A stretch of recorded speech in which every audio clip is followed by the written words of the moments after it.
C'est bon, t'as pas la bouche pleine? Non, ça va. J'ai fini le morceau de gâche.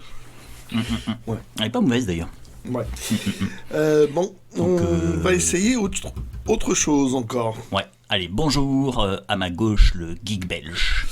Et à ma droite, Edsel Joe, Oui, voilà. ou Glo, Ou quand on est Glo. en train de manger. Voilà, c'est ça.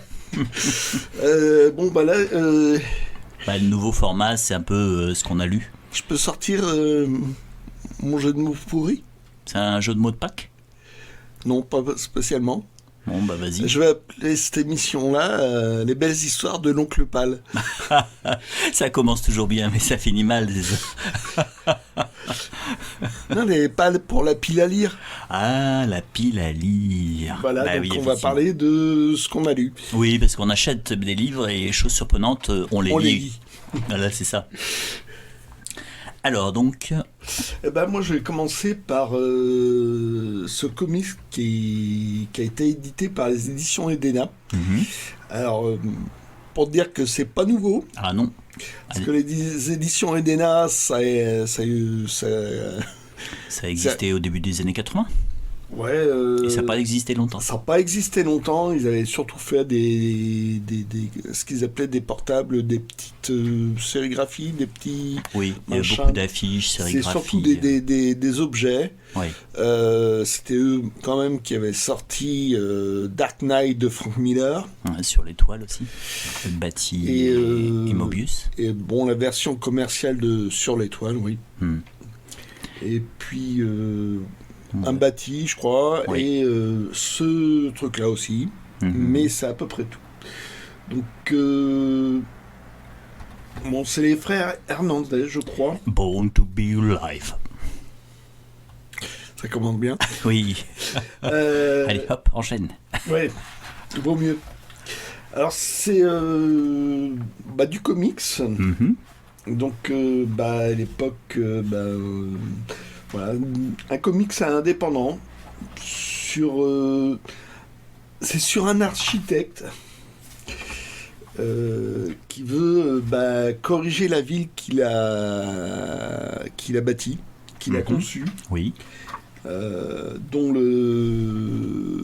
ça devait être une ville idéale, mais ça a été détourné. D'accord. Et donc, il veut en gros corriger sa ville. Corriger en quel sens Il y a eu de la corruption, il y a d'accord. de la mafia, des trucs comme ça. Et bon, ce qui est bizarre, déjà, à la conception, il agit d'une manière en manière de justicier, Oui, justicier, mais vraiment justicier sans masque, vraiment sans pouvoir, quoi. sans pouvoir, sauf que quand il a conçu la ville, il a conçu une multitude de Le passage. passages secrets dès le départ. Donc il est insaisissable. Et il a conçu une drogue pour ne pas dormir. Donc là, en gros, ça faisait... Quand on le rencontre, ça fait 2 mois qu'il n'a pas dormi, Ok. parce qu'il a tant de choses à faire. Et alors, je ne sais pas si ça a duré, ce comics, mais c'est fait. Je l'avais lu qu'une fois, j'avais trouvé ça très, très bizarre. Oui. Et puis, je sais pas, je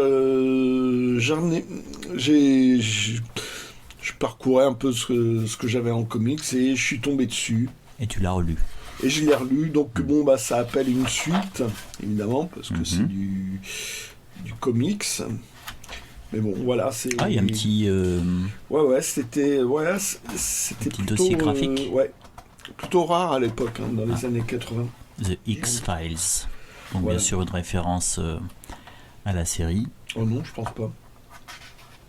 Ça doit dater d'avant X-Files. Ouais, exact. Largement. Les séries X-Files, ça passait un petit peu quelques années après. Donc, est-ce que c'est bon? Ouais, je sais pas, c'est curieux. Voilà, octobre 86.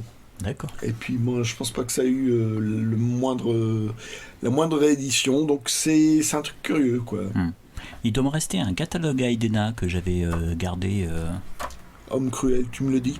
Oui, je te le dis, mais il faudrait que je l'amène et puis à la limite on pourrait le scanner pour le montrer en fait. Ah ouais. Parce que c'était vraiment superbe ce qu'il y avait. Et en fait, même avec le petit catalogue, pratiquement avec une loupe, c'était une chose assez chouette. Ouais. Ah, les catalogues, ouais, c'est quelque chose de très Ouais. chouette. Ça montre ouais, bah, l'état d'esprit d'une maison d'édition à l'instant T. Oui. Et puis ça montre aussi qu'il y avait des bonnes grosses merdes à toutes les époques. Aussi. Alors, dans ce catalogue-là, ce qui était intéressant, c'est qu'il y avait beaucoup de repros de Mobius. Hein. Je l'avais Ouais. gardé à cause Ah de bah, ça. ouais. Ouais, à ton tour. À mon tour. Hop.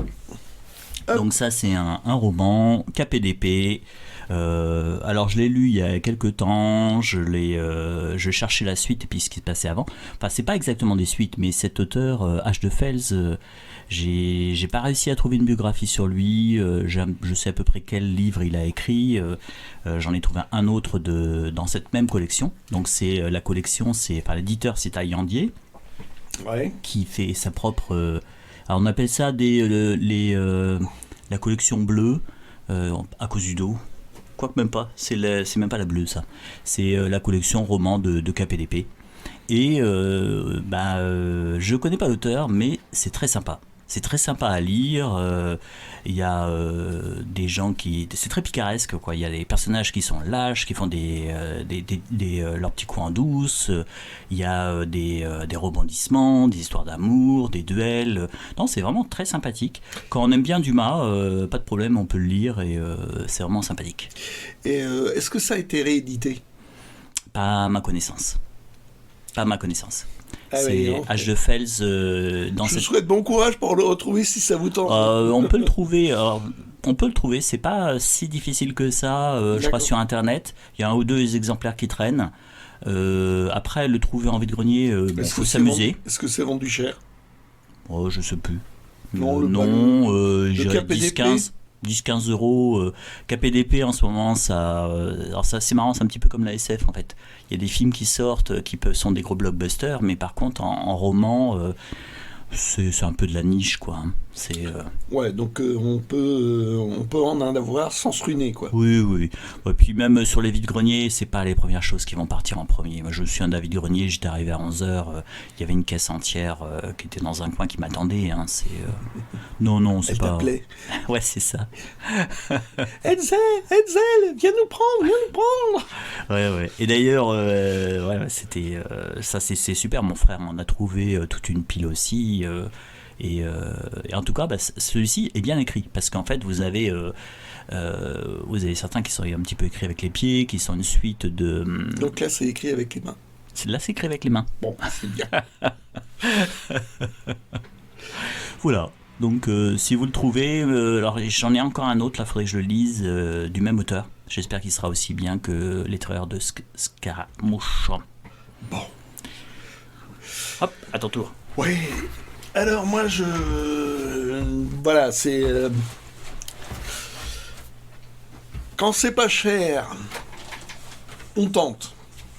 On sait pas toujours ce qu'on achète. Donc voilà, c'était marqué science-fiction, donc voilà, je me tente. C'est écrit gros.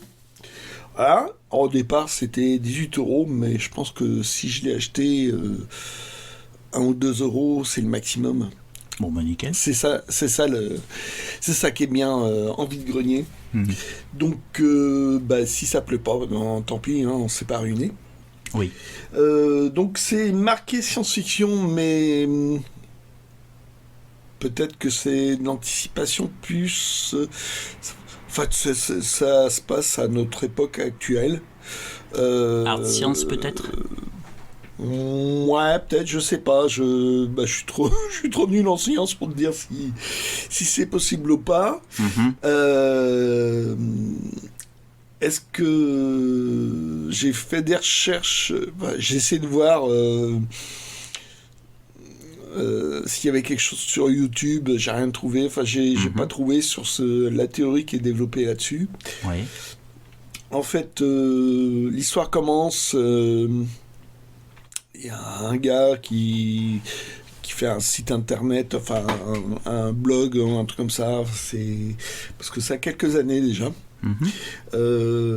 sur les objets qui vont retomber sur Terre, qui sont en orbite, et qui vont retomber sur Terre et ils vont faire comme des étoiles filantes.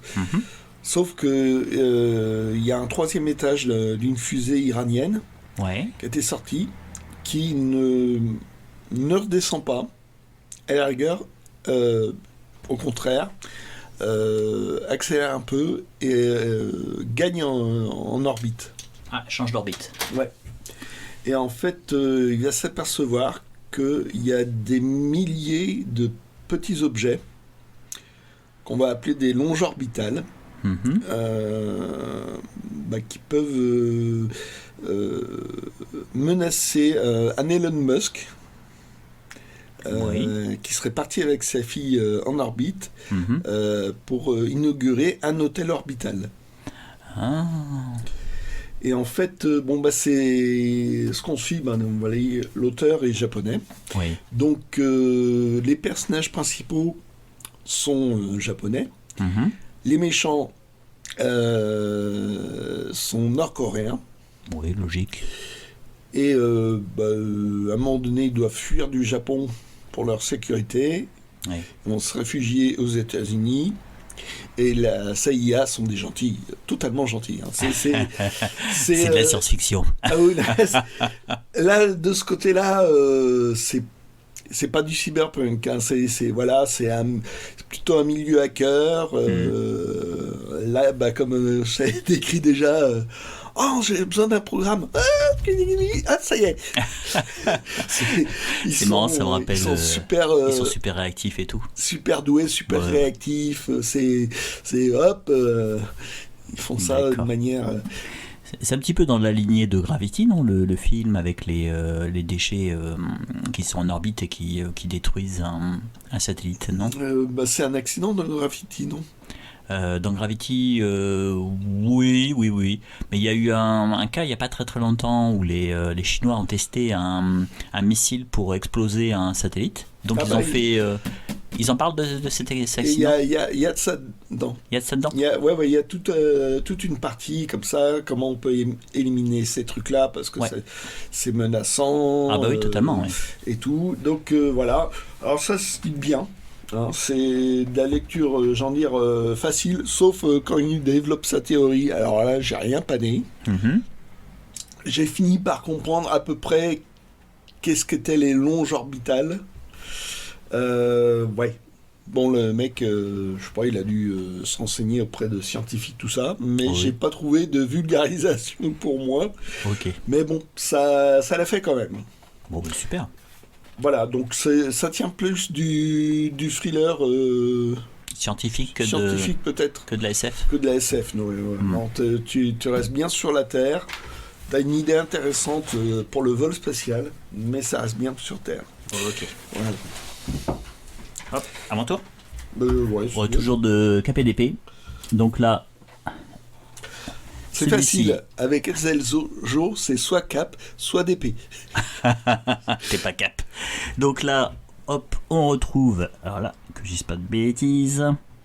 Le livre national, c'est un national rouge. Donc c'est Paul Mahalin, le filleul d'Aramis. Donc Aramis, bon, vous avez bien compris que dans ce roman de KPDP, on va reprendre les personnages de Dumas. Donc là, il y a un film qui vient de sortir, donc on va un petit peu en parler. Ce livre-là, j'en avais entendu parler sur le site parodie dumas.com, je crois, qui est un site qui est super chouette. Ça existe, ça ? Oui. Wow. Il y a un site, il y a quelqu'un qui a fait un site et il recense tous les romans où les personnages de Dumas ont été repris. Et depuis le début jusqu'à maintenant, il fait vraiment de la veille sur ce qui sort, parce qu'en fait je l'ai vu il y a pas longtemps. Il a tout lu, lui. C'est un pervers. Oui, c'est vraiment un pervers parce qu'il les a notés.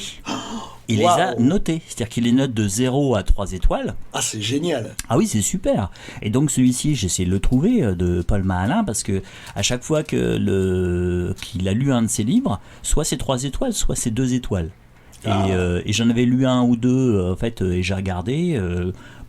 Si, moi je les ai trouvés bons aussi, et lui a mis 2 étoiles, donc je me suis dit, pas de problème, il a un goût sûr, il a le mien.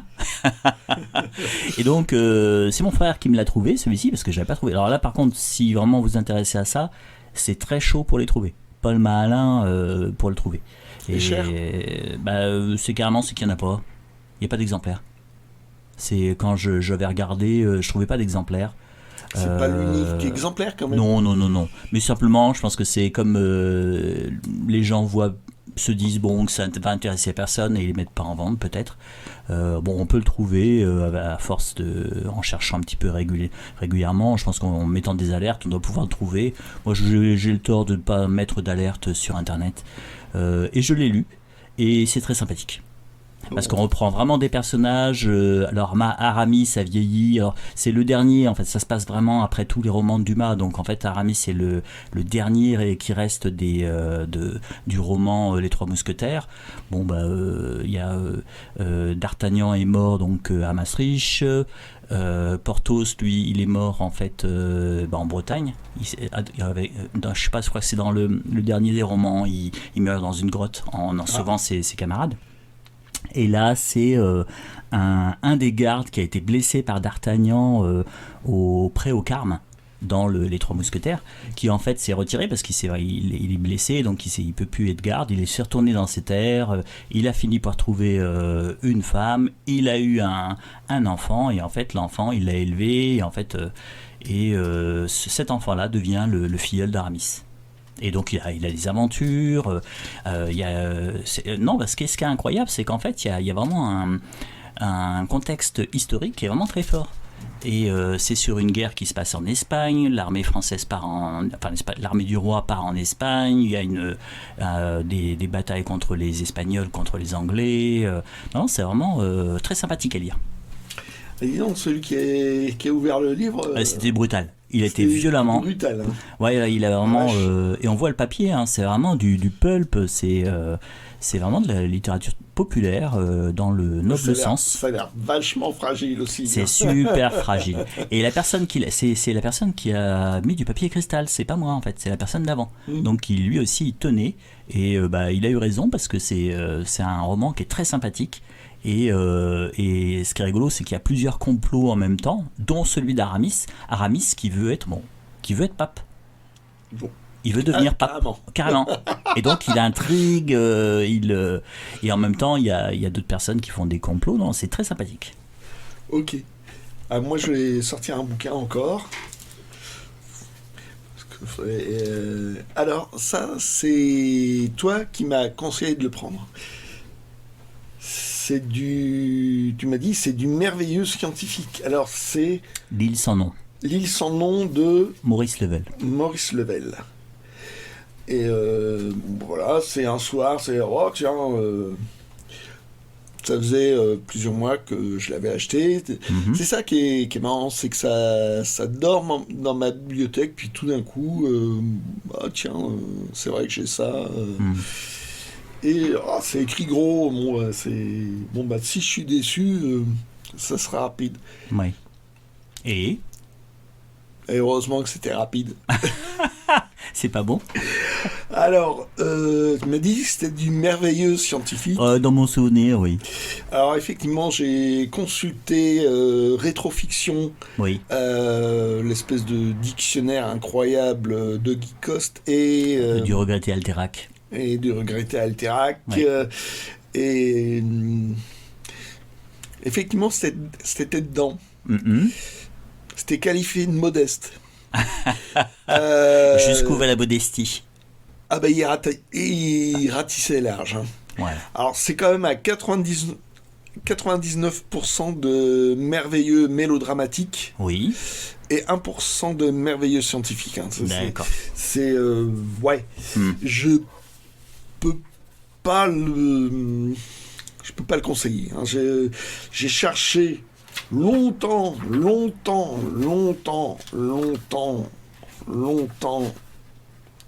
le côté scientifique. Ouais, mais c'est pas le premier roman où il y a cet effet-là. Et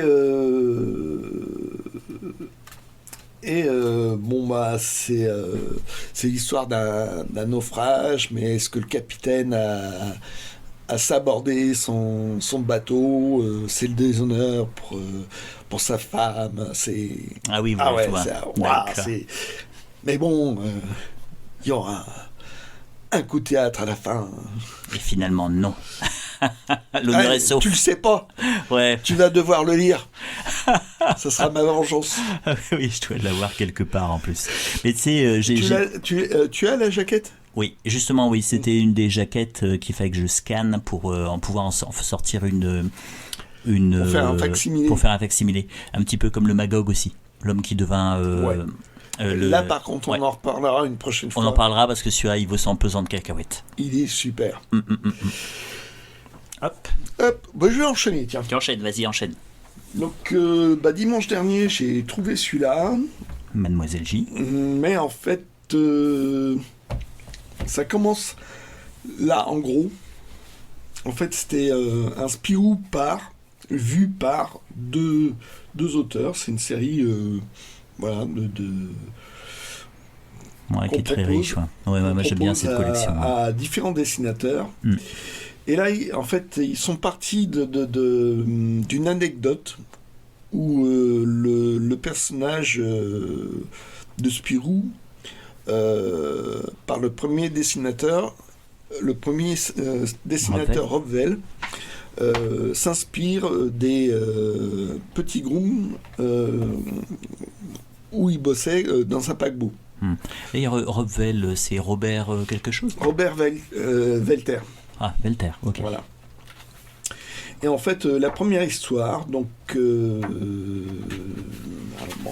voit, je crois d'ailleurs, Robert Welter dedans, voilà. Il est là, Robert Welter. Il a un emploi et il a un hobby, c'est de dessiner. Ah, ok. Voilà. Et donc, il s'appelait Petit Roux. C'est que ce personnage-là va avoir un accident, on va mourir à la fin. D'accord. Et en fait, donc, c'est lui qui va inspirer c'est basé sur une histoire vraie. Sur une histoire vraie. D'accord. Et donc les deux auteurs vont broder tout autour de cette anecdote. Donc avec une fille pas du capitaine, mais du mec qui s'occupe de la compagnie de bateau. Oui, l'armateur. Voilà. C'est la fille de l'armateur. Donc il y a toute une histoire. Il y a plusieurs histoires. Il y a des histoires de conflits sociaux, de machin. Et il y a une histoire d'amour entre Petit Roux et Mademoiselle J. Et Mademoiselle J. Voilà. Donc Mademoiselle J, là-dedans, est un personnage secondaire. Tiens, c'est marrant, en fait, le personnage, là, il fait un peu penser à un Clark Gable ou un petit peu ce style-là, quoi. Oh, je pense qu'il s'est beaucoup inspiré de personnes ayant existé. Ouais. Et donc voilà, voilà, il y a l'accident qui est reporté et donc à la fin, on voit donc créer sa planche avec Spirou. D'accord. Voilà, qui est roux. Pour vous servir. Voilà. Et donc c'est bon, il meurt à la fin. Oui. Et le pire, c'est que c'est dans ma pile à lire, ça. C'est dans ma palle, ça. C'est cette BD. Ah, comme ça, je t'ai divulgaché, comme tu dis. Totalement, ouais. La fin. Merci. Mais t'étais pas au courant qui mourait à la fin? Ouais. Non. Tu connaissais pas cette anecdote? Si, je connaissais l'anecdote, mais j'avais pas fait le rapprochement avec le fait qu'il mourait à la fin. Ah. Bon, c'est pas grave, je ne t'en veux presque pas. Ah, vas-y, enchaîne sur Mademoiselle J. Donc voilà, c'est que voilà, c'est et en fait les deux auteurs ont une idée derrière avec ce personnage secondaire. Ils avaient envie de la faire, continuer à vivre. Oui. Ça a pris, ils ont tellement été inspirés que maintenant, celui-ci a été réédité sous comme Mademoiselle J. Ah, ok. Ouais. Les collectionneurs vont apprécier ça. Les changements de maquette rapidement, ça serait toujours rigolo. Et donc, ouais, effectivement. Mademoiselle Et je viens de le lire et c'est vachement sympa. C'est bien fait. Le scénario est toujours aussi bon. Ouais, c'est sympathique. Donc, ça continue toujours en fait. Ah, tiens, c'est rigolo. En gros, c'est l'oncle Paul. Ah, ok, là. Ok. Voilà, c'est déjà là, c'était l'oncle Paul qui allait parler de Petit Roux. Mhm. Voilà. Et là, c'était au moment de Noël, et je crois que là, c'est au moment de Pâques. Ok.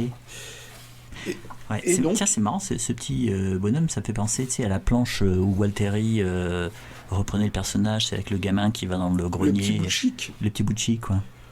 peut-être. Oh, Enfin bon, je pense pas que ça soit ça, mais sympathique. Et donc, ils reprennent, en gros, la suite. Ok. La suite de ce personnage qui, qui, à un moment donné, a frôlé la mort parce qu'elle manquait de son médicament, tout ça, et Mhm. qui veut s'émanciper. Oui. Et comme le journal Spirou a commencé en 1938, Mhm. donc ça se passe la veille de la guerre. Oui. Elle veut devenir journaliste. Et il y aura toute une intrigue qui est bien sympa. Donc celui-là, ouais, je le recommande, quoi. Ouais, je le recommande, ouais. D'accord. Est-ce qu'il y en a d'autres après Il celui-ci y en a un troisième au moins. Et tu vois qu'on aperçoit Petit Roux. Ah oui, ok. Parce Exact. que, effectivement, ça l'a marqué. Et donc, on le voit derrière. Et il y a une fin que cette fois, Tu ne me diras pas. voilà. Bon, bah super. Alors bon, bah très bon. Super, ça donne envie. Mm. Ah oui, donc c'est pour ça que c'est le numéro 2. Parce qu'en fait, on l'appelait Petit Roux est devenu le numéro 1. Voilà. Ok. Voilà, super. si je montre le chiffre, ça sera mieux. Oui, Bon, un petit dernier pour toi. j'en ai... j'ai celui-ci, et après j'ai encore un autre. Alors, les 7 nains. Alors, je l'ai acheté il n'y a pas très très longtemps, donc il a été sur ma pile beaucoup plus rapidement que les autres. Pourquoi je sais pas. Parce que t'aimes les parodies. J'aime les parodies, voilà. J'aime les parodies, là c'était une parodie sur l'histoire de Blanche-Neige.